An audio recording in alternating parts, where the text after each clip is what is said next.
Sa kadiliman ng gabi, bumubulong ang mga kwento. Mga pangyayaring hindi maipaliwanag. Mga lihim na itinatago. Dito sa kanlungan ng katatakutan, samahan kami sa bawat kwento ng kababalaghan. Liham ng Lagim.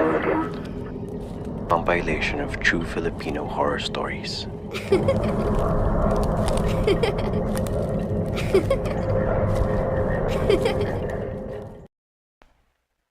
Ang Diyos ng Aswang. Ang liham na ito ay nagmula sa kababayan natin na taga Batangas. Itago natin sa pangalang Delfin. Isang magsasaka na may katandaan na din. Ayon sa kanya, ang kwentong kanyang isasalaysay ay isa sa mga alaala ng kabataan niya na kailanman hindi na nawala sa kanyang isipan. Sa liham niya, ramdam ko ang takot at kaba sa bawat salitang kanyang isinulat. Narito ang kanyang salaysay. Ako si Delfin, 72 taong gulang na ngayon at buong buhay ko'y sa baryo ng San Roque ko iginugol. Tahimik ang buhay dito, tipikal na baryong Pilipino, kung saan kilala mo ang bawat tao at halos magkakapamilya ang turingan. Ang pangunahing pamamaraan ng kabuhayan dito ay pagsasaka at pagpapastol ng mga hayop tulad ng kambing at manok. Noong una ay maayos naman at naitatawid namin ang pang-araw-araw. Pero habang tumatagal ay pahirap na din ang hanap buhay. Dahil siguro ay sa edad ko na rin at kamahalan ng mga bilihin. Nais ko lang na ibahagi ang aking karanasan galing sa nakaraan na patuloy na gumugulo sa akin. Ito'y tungkol kay Aling Gloria. Ang babaeng halos hindi lumalabas ng kanyang bahay at palaging may kakaibang usap-usapan tungkol sa kanya. Nababalo siya ng misteryo at madalas siyang gamiting pantukso o panakot noon sa aming mga magkakaibigan.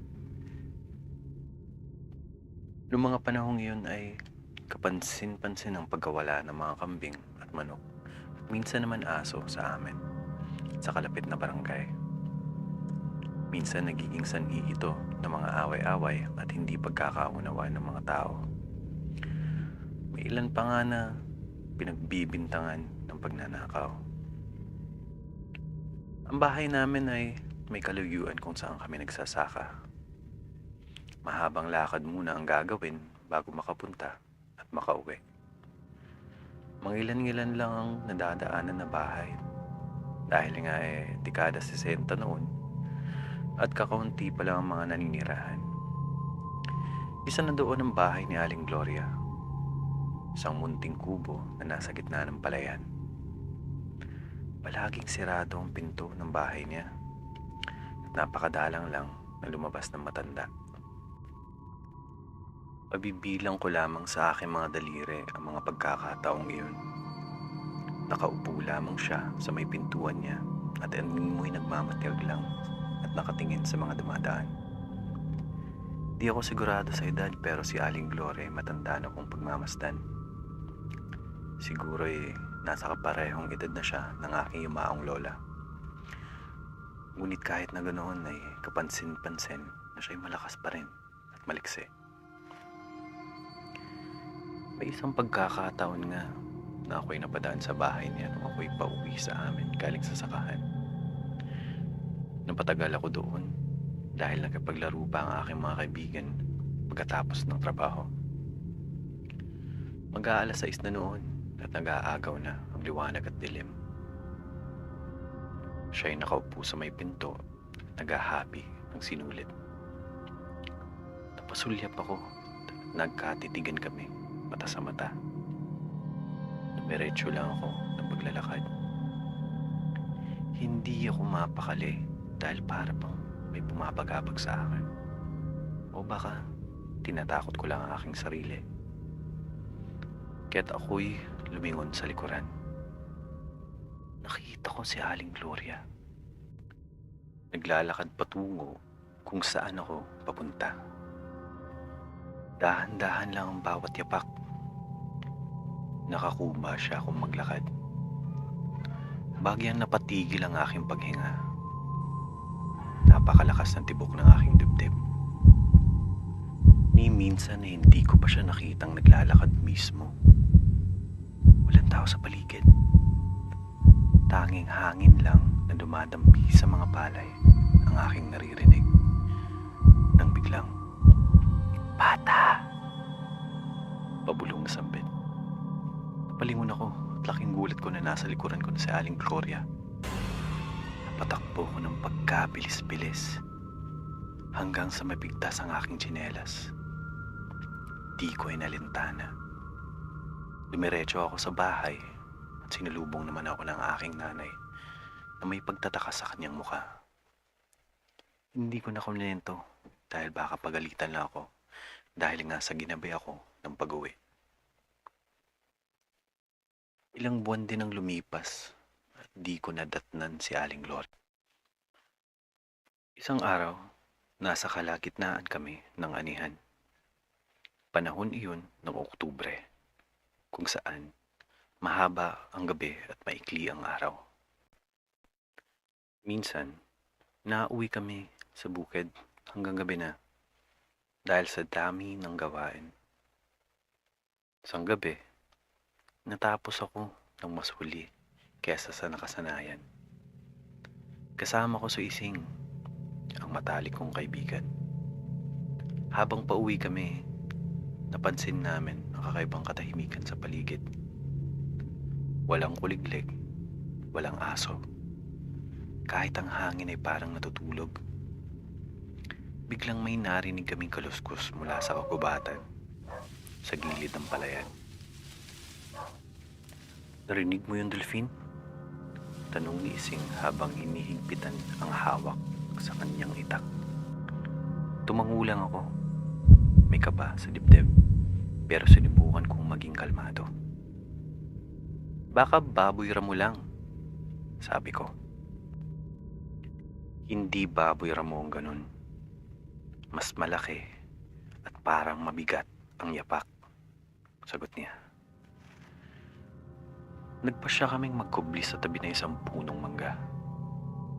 Pinatay namin ang aming lampara at naghintay sa dilim. Ang kuluskus ay palapit ng palapit hanggang sa ilalim ng sinag ng buwan, nakita namin ang isang anino. Ang nilalang na iyon ay hindi ordinaryo. Ang mga braso nito ay mas mahaba kaysa karaniwan. At ang mga kamay nito ay may matulis na kuko. Ang balikat nito ay kuba at ang kanyang mga mata ay kumikislap sa dilim. Parang nag-aapoy. Ang hininga ko'y halos tumigil na makita ko ito. Tumigil ito sa gitna ng bukid. Tila may inaamoy. Habang inaamoy-amoy ng nilalang ang hangin, ay biglang napatingin ito sa direksyon namin. Nanlaki ang mga mata ko at bigla akong napipi. Si Ising naman ay hinawakan ng braso ko. Pagkalamig-lamig ng kamay ni Ising, papatakbo na sana kami nang saktong may dumaan na grupo ng binatilyo. Kagagaling lang siguro sa pamimingwit. Kumaripas ng takbong nilalang. Takbong parang pusang malaki patungo sa kagubatan. "Delphine, baka si Aling Gloria yun?" tanong ni Ising sa akin. Nagwalang kibo na lang ako dahil sobrang bigla. Umuwi na lang kami agad ni Ising at napag-usapan namin magkikita kami kinabukasan.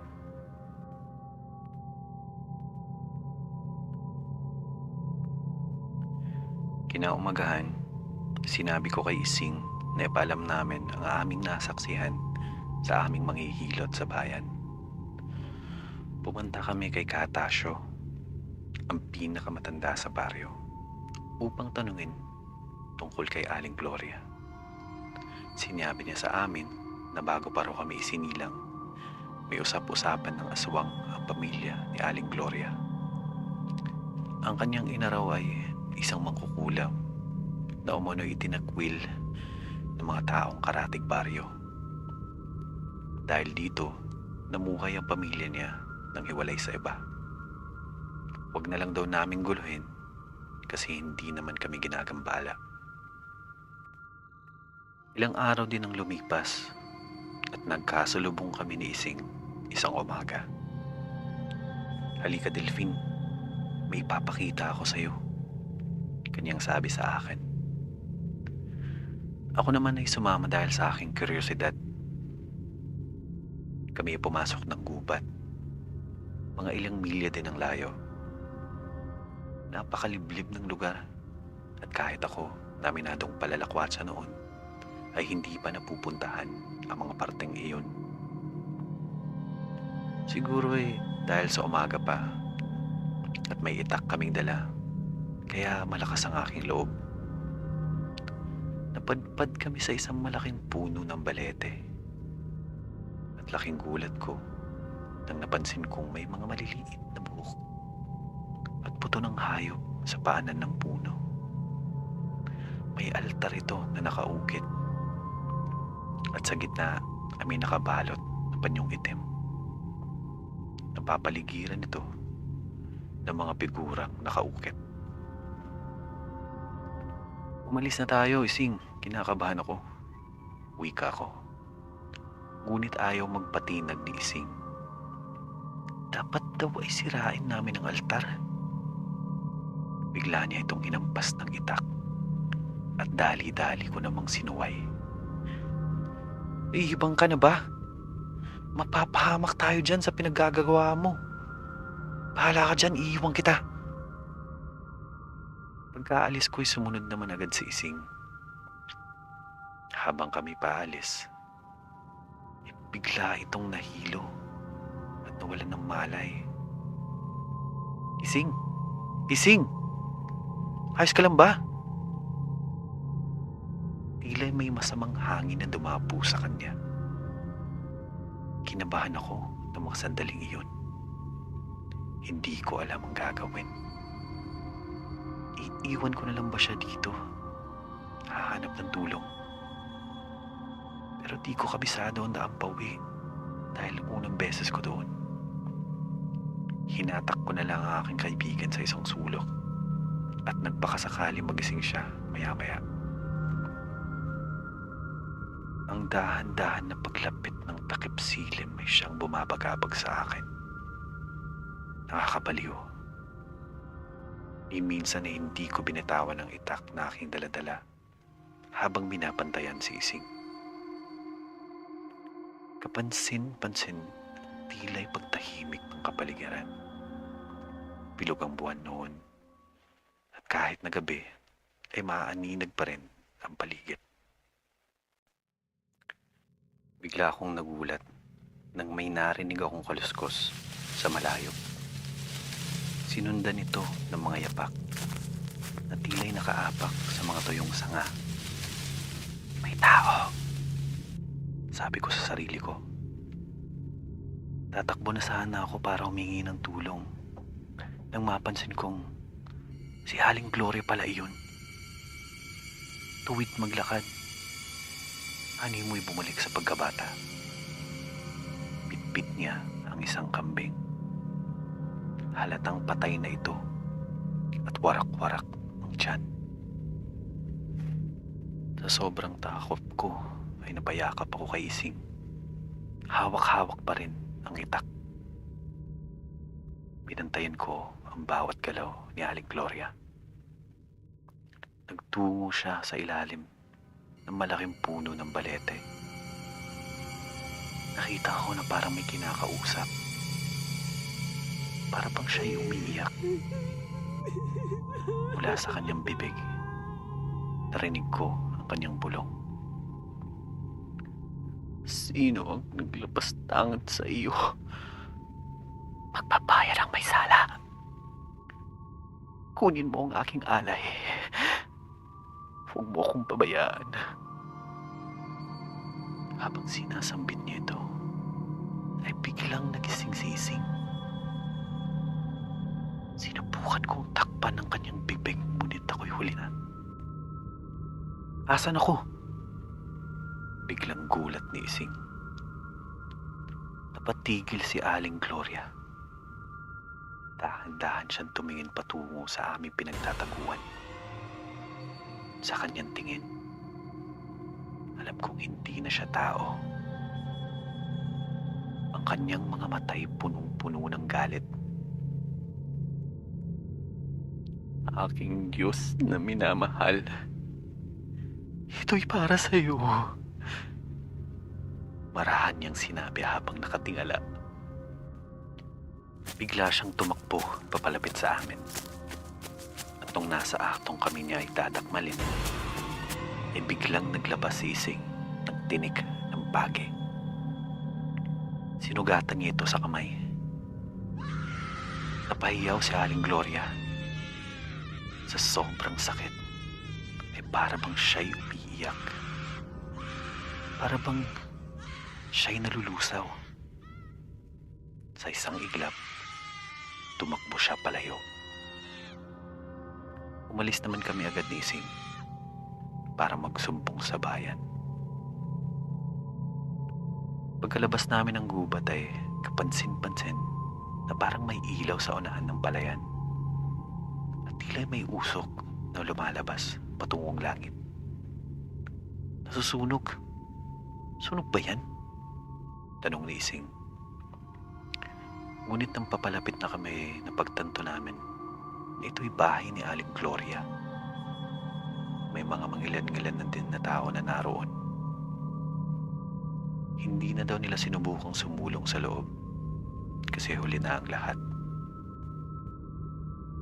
Kinabukasan, kinausap namin si Katasyo sa baryo at kwento namin ang mga nangyari. Tumango lamang si Katasyo at nagpaalala na magdasal na lang palagi. Pagkatapos ng sunog ay wala nang natira. Tupok na tupok at puro apo na lang. Ngunit kapansin-pansin na walang anumang bakas ng tao o anumang buto na nanatili. Ilang buwan ang lumipas ay nagkasakit si Ising. Parati siyang nagkukumpulsyon at nawawala ng malay. Pinatignan naman siya sa doktor, ngunit sa kasamaang palad ay maagang yumao ang aking kaibigan. Hanggang ngayon, hindi ko alam kung si Aling Gloria ba ay nasama sa sunog o siya'y nakatakas man. Pero tuwing gabi, kapag naririnig ko ang kaluskos sa gubat, hindi ko maiwasang isipin. Baka nandyan pa rin siya, naghihintay ng tamang pagkakataon upang maghigante. Salamat po sa pagtanggap ng aking liham at sana po ay ma-feature sa inyong programa. Yun lang po at maraming salamat.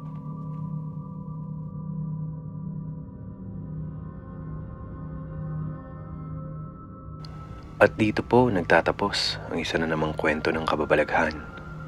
Maaari po kayong mag-submit ng inyong personal na kwento at karanasan sa email address na nasa description.